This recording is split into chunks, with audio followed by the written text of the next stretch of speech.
say, can you see by the dawn's early light what so proudly we hailed at the twilight's last gleaming, whose broad stripes and bright stars through the perilous fight o'er the ramparts we watched were so gallantly streaming, and the rocket's red glare on the senior air gave proof through the night that our flag was still there.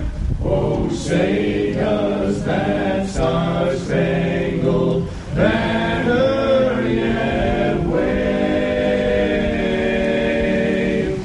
o'er the land of the free,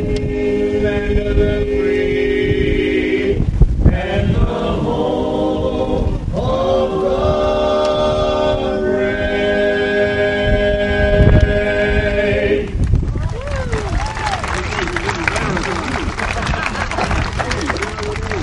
Thank you, gentlemen. You do us all proud. Now the Pledge of Allegiance, Dr. Unger. Hand salute. Join me, please.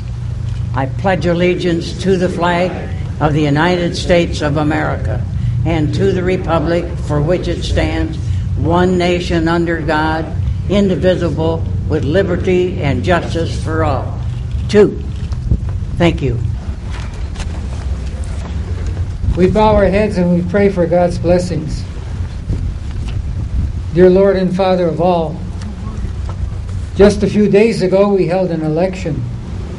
We chose those who would lead us nationally, statewide, and on a local level.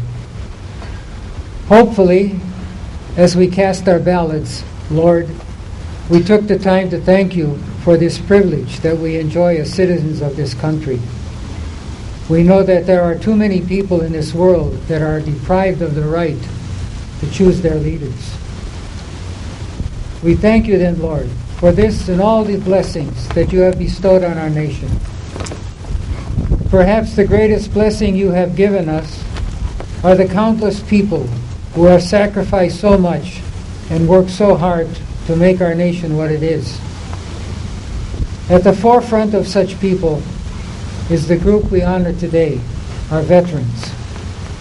Our nation owes them so much. We can never measure all that their courage, devotion, loyalty, and spirit of self-sacrifice have accomplished. We would not be standing here today if it were not for them.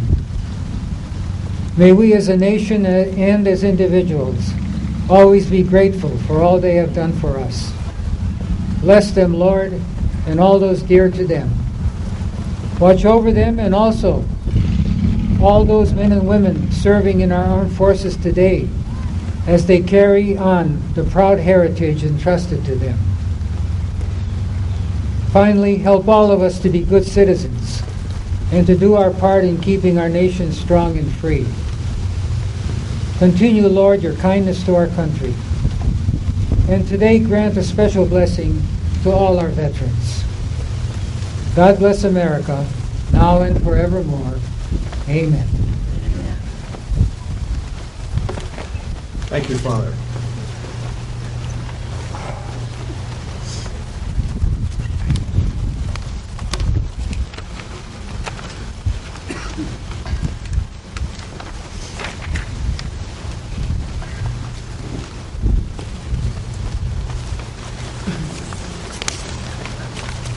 Man, what a mess.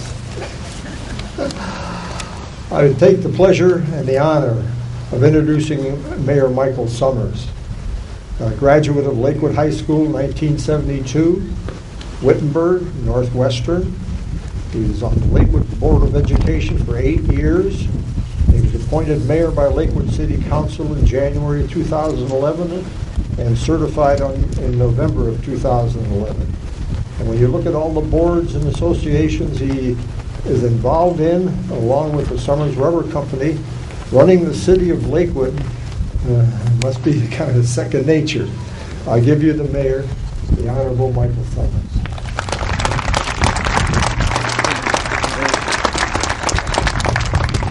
Good morning, everyone. And I especially want to thank you for taking apart, stepping aside from the affairs of a very busy, chaotic, and sometimes confusing world. It's appropriate that we take time from moments like this and reflect on what's important and what got us here. I think about the fact that it all started, penned very well by Ralph Waldo Emerson when he talked about the farmers at Lexington Green, when he said, over this rude bridge that arches the flood, their flag to April's breeze unfurled, here the embattled farmer stood and fired the shot heard round the world.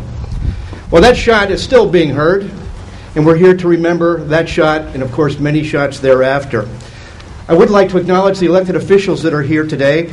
I know that State Senator Mike Skindell is with us. Mike, thanks for being here. Our newly elected state representative, Nikki Antonio, is here. Nikki.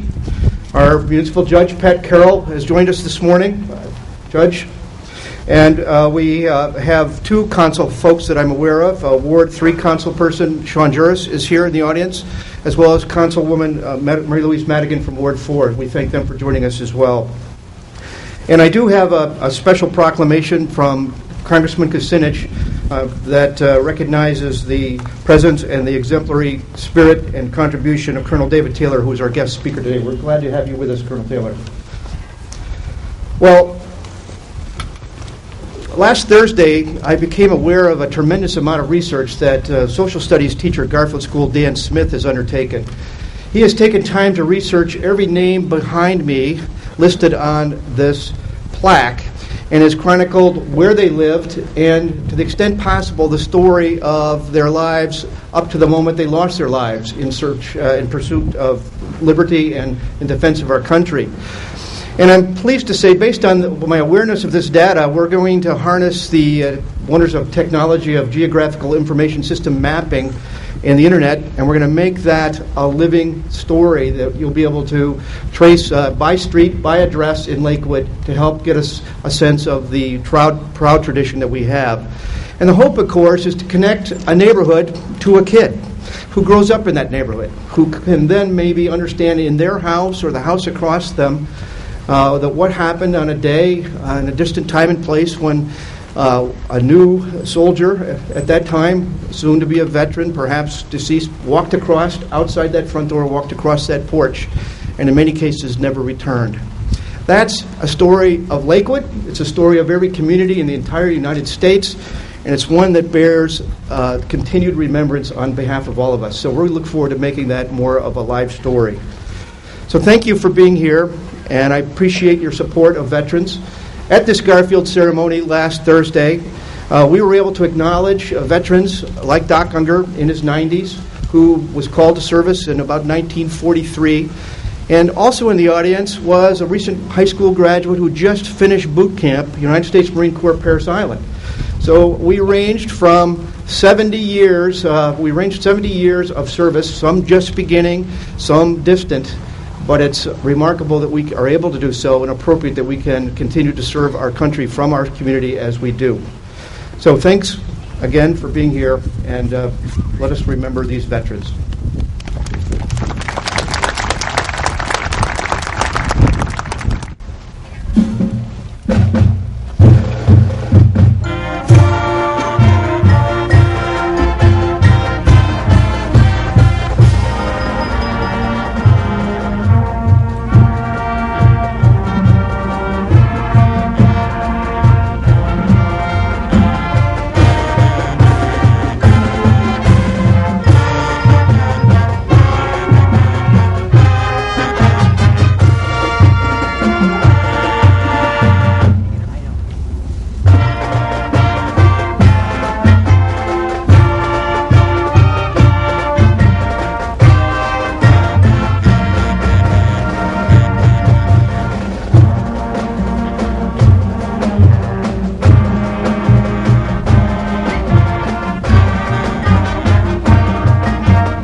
It's my honor to introduce this morning the featured guest speaker, David W. Taylor, Colonel, U.S. Army Reserve, retired.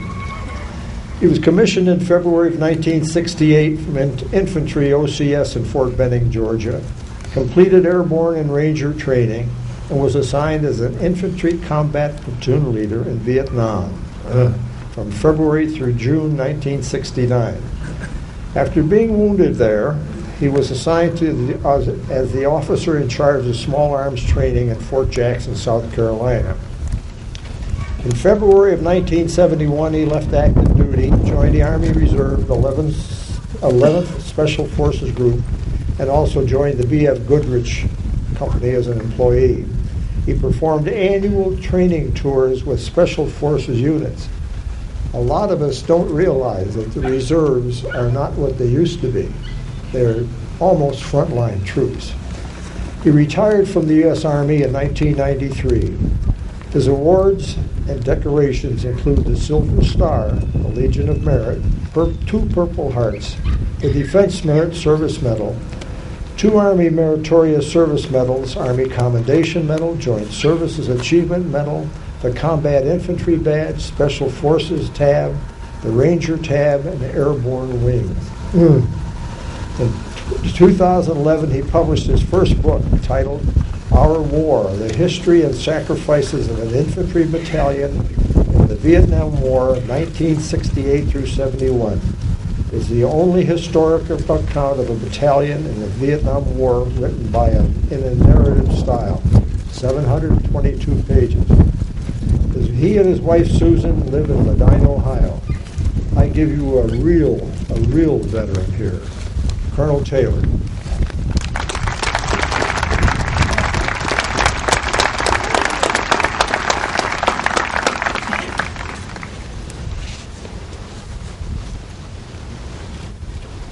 Every day that you wake up free, it's going to be a good day.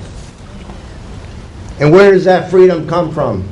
Well, the answer is sitting and standing right out in front of me. Our veterans and members of our armed forces have kept us free in cold wars and armed conflicts to ensure the blessings of freedom for us all. And that freedom, our freedom to fail, our freedom to succeed, and our freedom to try, came from millions of ordinary citizens who saw it as their duty to serve and not to be served. Today finds us in challenging times for America and other parts of the world. We continue in a war on terrorism, and it certainly is not the world we knew prior to 9/11 in 2001. In this war of freedom, freedom's enemies are less obtuse than others, and mistakes have been made. All of this has caused dissent and confusion. The geopolitical issues are complex, but they are surrounded by a moral certainty. When peace in our world escapes us, men and women in uniform must go forward to serve, and by necessity become a new generation of veterans. And that is exactly what is happening today. This new enemy of peace seeks to devalue human life, ours and theirs, in order to create their terror. I believe we will ultimately win this war on terror because of one simple truth. Life always finds a way. Life by its humanity is indomitable. And you and I and every veteran in America must personify that indomitable spirit. Today is an opportunity to remember that America's military men and women are extraordinary citizens. They comprise about 1% of our population. They serve at a time when there is doubt and anxiety in our country, a time when we still have a culture that places too much emphasis on celebrities, those who appear in the movies and on television, and only an occasional note, when danger is near, on our true heroes, such as those serving on the front lines of our war on terrorism. They are ordinary citizens who are being called upon to do extraordinary things. You and I have an opportunity to ensure America does not confuse our heroes in uniform from the celebrity. Heroes are distinguished by achievement, but the celebrity is marked by image. The hero created himself or herself, but the movies, TV, the newspapers, and the web create the celebrity. The hero is a big person in our eyes. The celebrity, nothing but a big name. Their status depends solely on the attention we give them, and they like it that way. Most of my heroes are on the Vietnam Wall in Washington, D.C. It includes two of my men, Harry Italiano from Suitland, Maryland, one of my machine gunners, and Mitchell Sandman, his assistant gunner, from Syracuse, New York. As we descended to the ground in a helicopter to rescue some other soldiers, I jumped out the right side of the helicopter and lived. They jumped out the left side and were cut down by enemy fire. Another is Gregory Scherf, one of my squad leaders. He only had a few weeks to go in Vietnam. He was going back to get discharged. He was already accepted by a college back home in Colorado. And yet one day with my patrol surrounded by the enemy, a hole in my left side by an enemy bullet, my lower right leg shattered by another enemy bullet, this young man crawled through enemy fire to my position to bandage my leg. And then, in the true tradition of the American soldier, he sought to reassure me, his leader, that everything was going to be all right, and he was going to get us out of that mess. And at that moment, he was struck in the head by an enemy bullet, slowly lowered his head to my feet, and died. No greater love hath any man than to give his life for another. We veterans come together on occasions such as today because we understand each other and share a common yet unique bond. Veterans are a giving people. It started early when that drill sergeant told us to give him 20 more push-ups because we messed up. And then it continued when we shared dry socks, sea rations, heavy loads, and we took the point. Even in peacetime, we give many long months away from our families, even those serving in peacetime, give many more long months away from their families on the sea and in many faraway places to ensure the blessings of liberty for us all. While others sought to enrich themselves or get started on early careers, we chose to serve our country, not just by paying taxes, but by doing much, much more. Veterans continue to give in many ways. Our American Legion post in the Medina, where I live, work closely with high school students and scouts to understand the ideals of Americanism. My Army Division Association, the division I served with in Vietnam, gives about $40,000 a year in scholarships to the children and grandchildren of our members.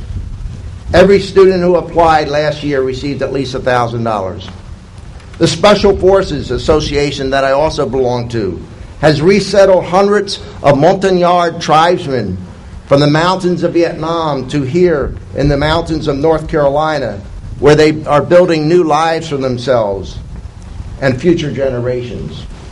Everywhere we look, the Marine Corps League, the VFW, and so many of our other organizations are making a difference because of the ideals of service. I was wounded twice in Vietnam, once by shrapnel in the head, neck, and face by an anti-personnel mine, and then the second time, as I mentioned, I was shot twice in any other action. And when I returned home to a stateside hospital, I was often asked a question by my friends and my family. How could we do it? How could we persevere? Day in and day out in the jungles, never knowing when one step or the other would hit a mine or a booby trap, or one would fall from an enemy bullet. To continue on without much support from some of our countrymen back then, because the outcome of that war was uncertain. Does that sound familiar?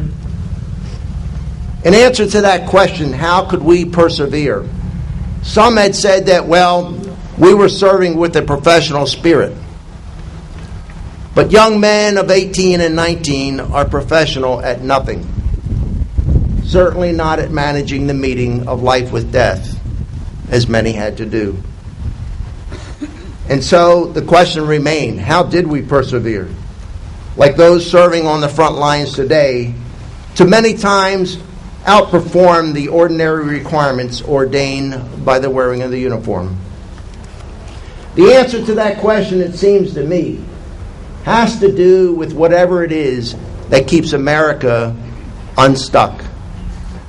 It has to do with our schools and our teachers who challenge us and teach us, and in the process set a standard for daily living.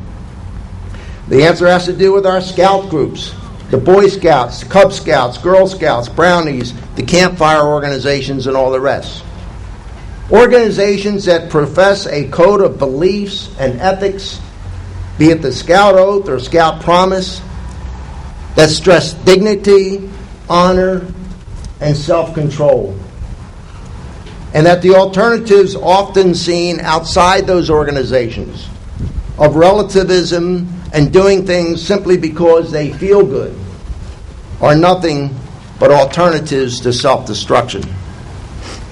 The answer has to do with our sports organizations, whose coaches teach us the need to work together as a team, with each one of us playing our position and pulling our load. And while this alone will never guarantee the parents a win, without it, we will never get to first base in life.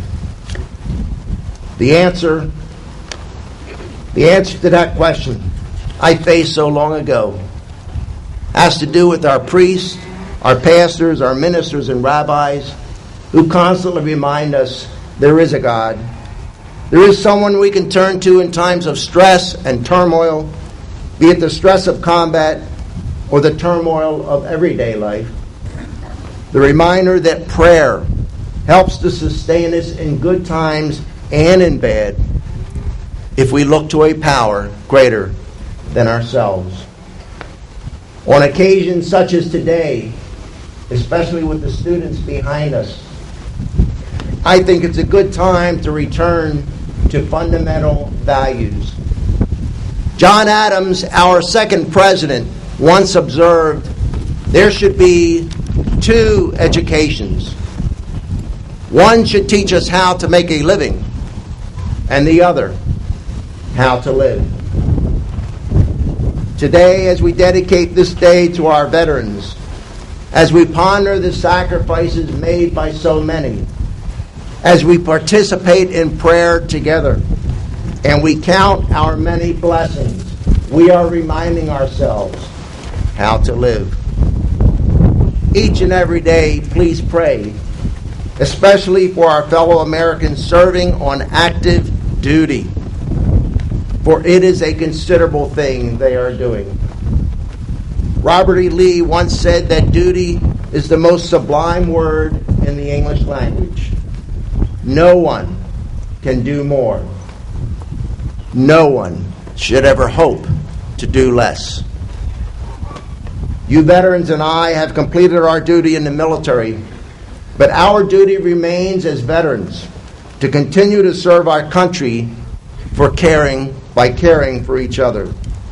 When we demonstrate our humanity to each other, we are also expressing our patriotism. I want to close my comments by coming back to that question that I faced so long ago, 43 years ago now, when I returned from Vietnam all shot up. And how could we persevere over there? And it's the same question that's now facing our Americans fighting overseas. And in these very uncertain times, I also want to ask each one of you here today, especially the veterans, Can you persevere in the new challenges facing America and the challenges of your own lives and the students' lives in the coming weeks and months and years ahead? I think you will persevere if you cling to those things that we Americans must hold most dear: our God, country, our family, and life itself. My fellow vets, the best gift you as veterans can give to your country and those around you is that each one of you, each and every day, will strive to continue to help make human life more human. Thank you for inviting me here today. May God bless each one of you, and may God continue to bless America.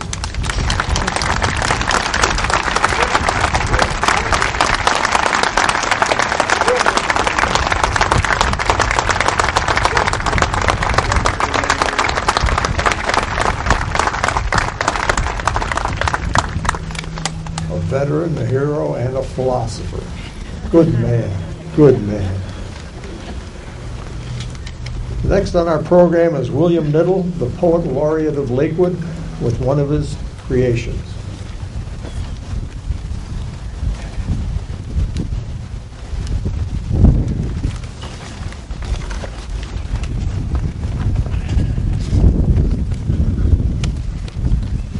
Where did I get them apart?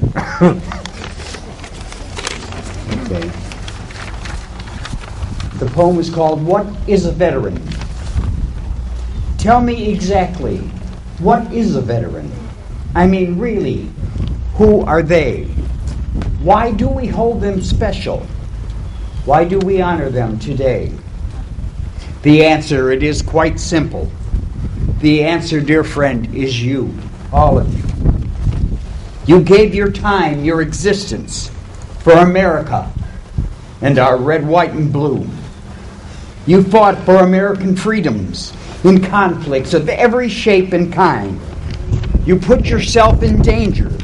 You put your life daily on the line.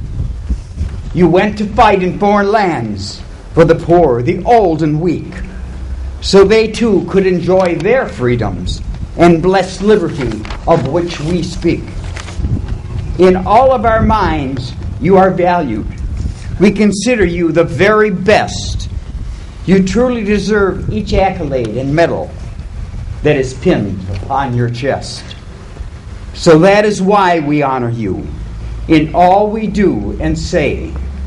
Yes, for us, each one of you are heroes. And in our hearts and prayers today. Thank you. And God bless all of you.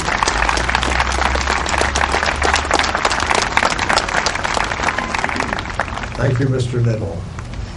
Next in our program is John Keitel, Chairman of the Lakewood Veterans Memorial Renovation Project, which is what you see around you here.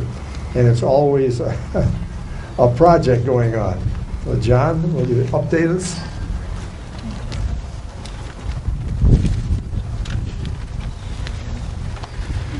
Thanks, Jim, and good morning. I'm here to talk about the memorial and what we're looking to do, but I wanted to say a few words also just to honor our veterans. Today is definitely a day that we want to express our gratitude to our veterans and their families for their service and sacrifices. Today is not a day of celebration. It's a day of remembrance of all the men and women who were lost in the battles and those who have returned home with both visible and invisible wounds from battle that they and their families will have to cope with for the remainder of their lives. We are here today simply to say thank you. Words that men and women who served in Vietnam never heard when they returned home.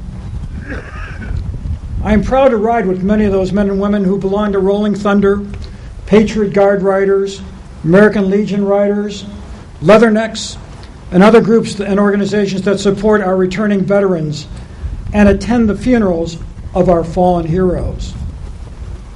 Later this afternoon, actually, I'll be going to a funeral for Ken Grainer. He served in Vietnam, suffered for the past, I think, 10 years with an Agent Orange disease. He lost his life as a result of his service in Vietnam. Yes, today is a day of remembrance, and thanks to all the men and women who have worn those uniforms of our military and those who continue to serve our military around the world. Now, back in the 1980s, the Lakewood Veterans Memorial Group got together and wanted to have a memorial built to honor the men and women whose names are on this memorial behind me.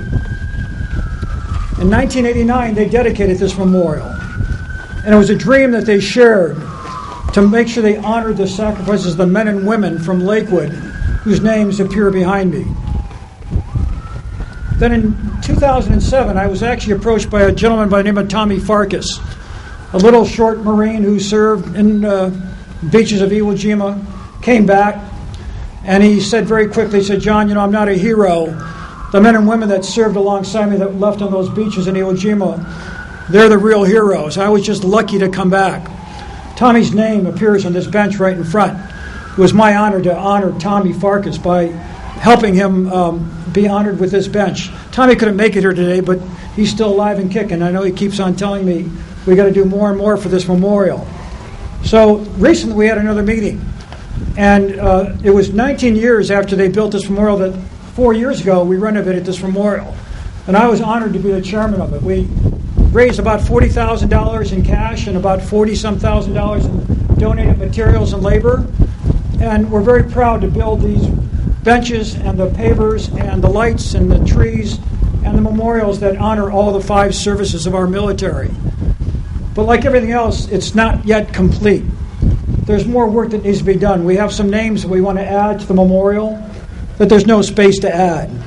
So we are looking now in 2013 to have another second phase of our renovation, to add potentially another memorial stone. These benches that we purchased all cost us roughly about $1,000 each, believe it or not. That's $20,000 we spent on benches, but we wanted to make sure they lasted here for a long period of time. There are still 7 benches without names on them.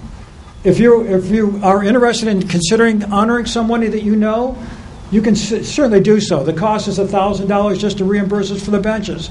But these benches are more than just names. Tommy Farkas sits there. Roger Flowers on this bench to my left. Roger Flowers served in the Navy, flew 599 missions in Vietnam, served there for 5 tours. This is not only a memorial to honor those who have given their lives, but the men and women who are still alive today, to honor them, to let them know how much we really do want to recognize their service and honor them. You can all help out if you have in your program today a little pass out that we gave for the Lakewood Veterans Memorial. You'll be hearing more about this next year as what our next stage of raising funds are. You can donate money. You can have a paver named. It's only $50 to do that. Or you can go as high as a bench for $1,000. But every penny helps. I'll close with one story I want to just share with you, because all these events that I've helped organize and been proud to be part of always have a true story that's worthwhile repeating. As we were going through this project, I wanted to have 20 benches for all those that could sit and enjoy Memorial Day services or Veterans Day services, but we didn't have enough money. One of the gentlemen who lived in Lakewood, whose son was an Eagle Scout, who wanted to have them help raise and put the benches together as an Eagle Scout project, had me come to his house and said, would you please sign this for my son and give them the approval for their Eagle Scout project? And I was really running around doing too many other things, but he said, okay, come on over, and how are you doing with the project and raising funds? And I said, well, we're running short. I can only afford to have 10 benches. I didn't have the money to put all 20 in that I wanted to do so badly. And he already had come to a fundraiser and donated $250 of his own money, which I really wasn't there to ask for any money. I was there just to sign his son's Eagle Scout project. He took out his checkbook and wrote a check to me that day. And I can tell you, I used to run a public company, so I'm used to dealing with lots of money and $1 million deals. This man wrote out a check to me for $7,000 because he wanted these benches so that you could sit in them today and you can enjoy it and make sure this memorial is a living memorial that lasts a long time. He was an angel, and there's angels out amongst all of us in addition to the veterans that are all here today. So it's been an honor to be chairman of this project. I hope you'll continue to support it next year with, if you have the ability to donate some money or your labor. We're always welcome to just have people help out sometimes and do labor. But whatever you can do, we thank you very much. It's been an honor to be the chairman, and thank you very much for speaking today. Thank you.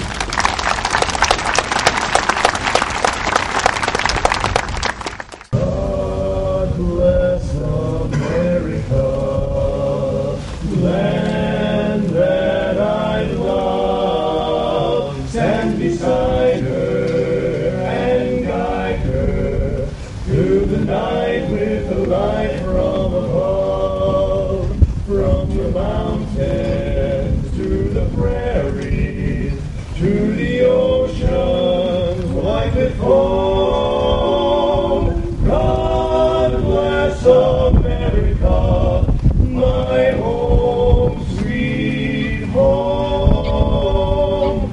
God bless America, my home, sweet home. My home. God bless America, land that I love. Stand beside her and guide her through the night with a light from above. From the mountains to the prairie, to the ocean white with foam. God bless America, my home, sweet home. God bless America, my home, sweet home. America, my home. Very good. Very, very good.